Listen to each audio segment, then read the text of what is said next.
Hi, today I am doing the book murder tag. This sounds pretty morbid, but apparently this tag consists of questions about the physical treatment of books and our preferences about that. I don't know who originally created this tag, but I got it from Megan's Reading Revelations. I saw she did it and I decided to do it as well. The questions to this tag are in the description in case you would like to do this tag as well. The first question is, what are your thoughts on spine breaking? So for me, I don't really mind if a book has a cracked spine. Some of my books do, like for example, you can see it here. You can't even see it super well. Some books you definitely can, like with mass market paperbacks, but I don't think I have any of those at the moment. With books like those, I understand how that could be less than preferable, but for me, I don't really mind. Sometimes it just happens after reading the book. I actually kind of like it because it shows that you've read the book. It's kind of like a symbol on the book that you've read it all the way. And then some books just don't get that, but yeah, I guess I don't really mind. I'm not really going to go out of my way to absolutely make sure that the spine will not crack. It depends on the book. Some are more likely to do that than others. If it's going to damage the book, if I'm not careful like that with it, then I might be more careful. But I'm okay with just reading it and just seeing how that goes, and if it gets a little cracked, that's alright. I don't really mind how it looks. It's not too bad to me. It's nice when you first get a book and it's in new, perfect condition, but over time, I know that they will become less like that, and that's okay. Question 2. Bookmarks are dog-earing pages. So I personally do not dog-ear pages. I know some people really don't like that, so I would not do that to my books. I would not do that to someone else's books as well. That's just my preference. And so I would prefer to use bookmarks, although I haven't used a bookmark in a while because I usually just know where I'm at in a book, so I don't mind bookmarks. But I haven't actually used one. Or then if I'm reading or listening to a book digitally, then it keeps my place there.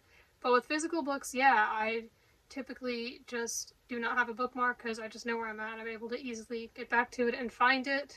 But if I had to pick between one or the other to keep my place, I would definitely prefer using a bookmark. Question 3. Page tearing or ripping? Now this isn't a full question, so I'm not even exactly sure what this means. I guess it just means like, do you tear or rip out pages? If that's what it means, then no, I do not do that. I would definitely prefer not to do that. The only reason why I could see why someone would is if you're maybe making art out of it, like I've seen origami made out of book pages and that looks cool, but if I like the book and want to keep it, I definitely wouldn't do that. So no, I have no reason to tear or rip out pages of a book. So yeah, if it's for art purposes, then maybe, although I don't have any plans on doing anything like that. But other than that, no, I definitely want to keep all the pages intact in a book. Question 4, writing in books. So I don't annotate in books. I definitely understand why somebody would. That can actually be a nice personal touch, maybe some sort of note you had, especially if it's like your first time reading it and you write down your reaction or something, or maybe you highlight or underline something that means a lot to you. I can understand that, especially since books have really good quotes sometimes. But for me, I think that, well, I make reviews, so I'll write down my notes as I'm reading the book and then talk about it in the video. So if there's a quote or something I really like, then it'll be addressed in the video and not written or made a note of in the book. So I haven't done that. Well, I did when I was younger. I think I did that a little bit, but not really excessively.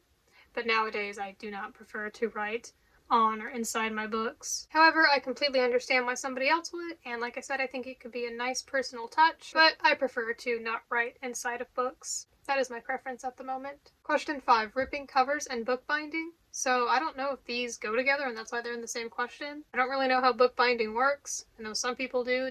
It seems interesting. I am interested in learning how that process works. As for ripping covers, if that's a part of this, then I'm not really sure if ripping covers is a part of that, but either way, I have no desire to rip covers off a book. So no, I don't do either of those things. Again, some of these questions are not exactly super straightforward or understandable. The last question, question 6, is, well, more of just the typical tag other booktubers, which is what it says. And I don't have anyone specific. I'll just say what Megan from Megan's Reading Revelations said. Anybody who sees this who wants to do it. And there is the book murder tag, so I think you can tell from my answers that I do not prefer to murder books, and I like to keep them in good condition, but I don't mind if the spines get cracked and things like that because that's just normal, and it just shows that the books have been read and loved.